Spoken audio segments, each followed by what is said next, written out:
Bem-vindo à série de devocionais IPP. Hoje estou trazendo mais um episódio da série União com Cristo. O primeiro episódio foi uma introdução do assunto e, portanto, nesse vamos falar da primeira doutrina que compõe esse assunto, que é as duas naturezas de Cristo Jesus. Essa doutrina é imprescindível para a união do homem com Cristo, porque é pela misteriosa coexistência das duas naturezas em uma única pessoa, a pessoa de Jesus Cristo, e pela comunicação entre elas, que o homem pode ter união e comunicação com Deus.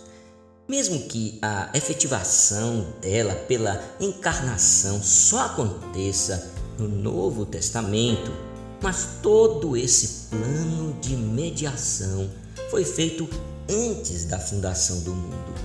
1 Pedro 1, versos 19 e 20 diz: mas pelo precioso sangue, como de cordeiro sem defeito e sem mácula, o sangue de Cristo, conhecido com efeito antes da fundação do mundo, porém manifestado no fim dos tempos por amor de vós.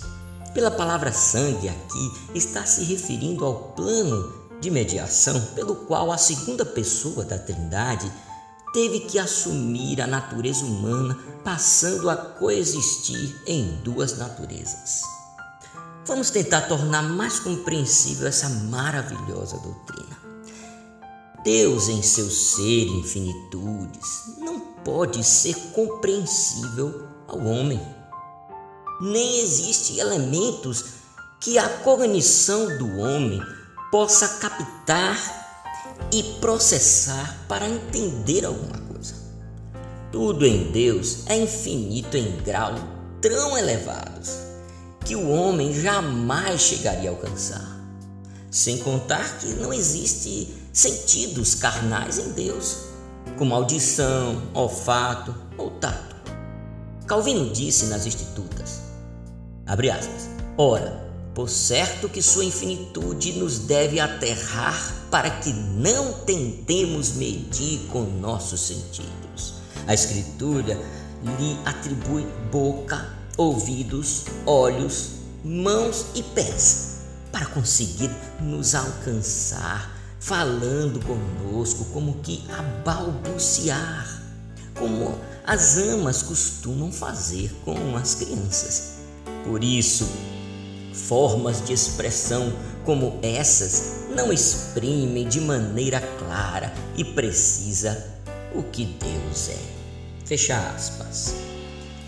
Então, para que soubéssemos sua vontade e pudéssemos nos relacionar com Ele, recebendo seus carinhos paternais e retribuindo-lhe com amor filial, a segunda pessoa da Trindade teve que subsistir em duas naturezas, conforme nos diz em Filipenses 2, de 5 a 7, Cristo Jesus, subsistindo em forma de Deus, a si mesmo se esvaziou, assumindo a forma de servo, tornando-se em semelhança de homens e reconhecido em figura humana. A sublimidade de tudo isso vem agora.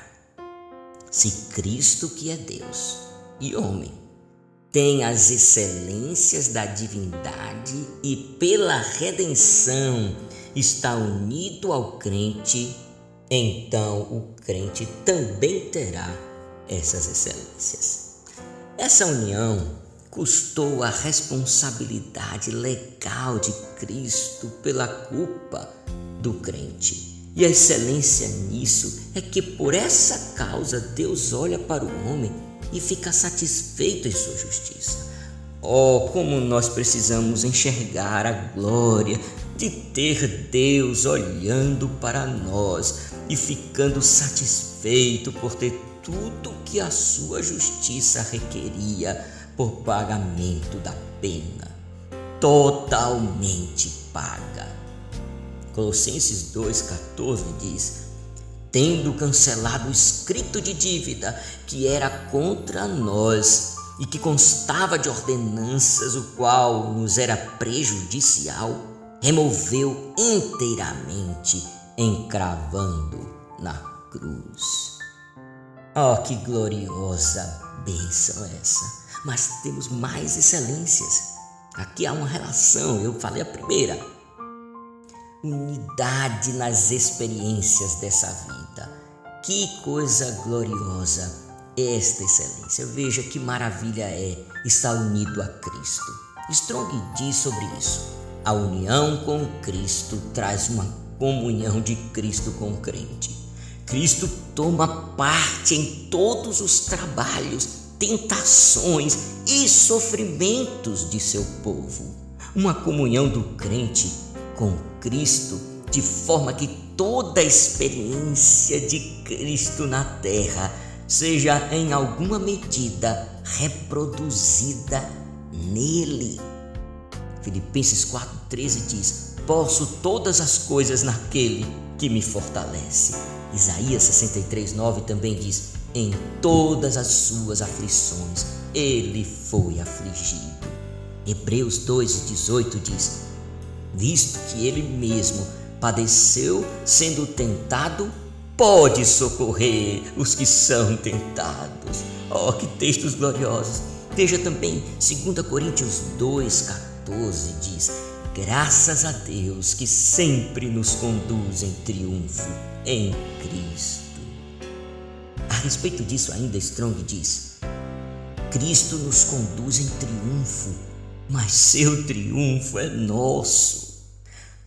Com Ele, participamos de sua alegria e de sua soberania. Oh, que coisa gloriosa! Mas tem mais. O benefício de ser alimentado com a seiva da vida, estando radicados ou arraigados, que é a mesma coisa, a Ele.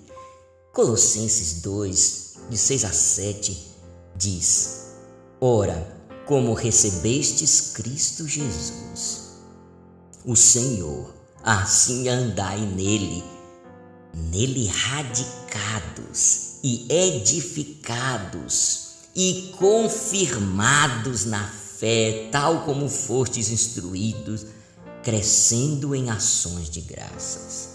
Outro texto maravilhoso é João 6, verso 53, verso 56 e verso 57.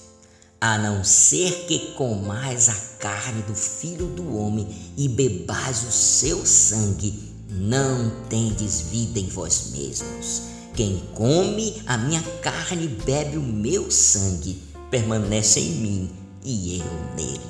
Assim como o Pai que vive me enviou e eu vivo pelo Pai, aquele que me come também viverá por mim. O crente tem vida por participar de Cristo de uma forma que não pode ser inadequado dizer que Cristo tem vida participando do Pai. Oh, que maravilha, que glória! E por último, a excelência do privilégio de ser indissoluvelmente casado com Cristo e, portanto, legalmente detentores dos bens e reputações dele.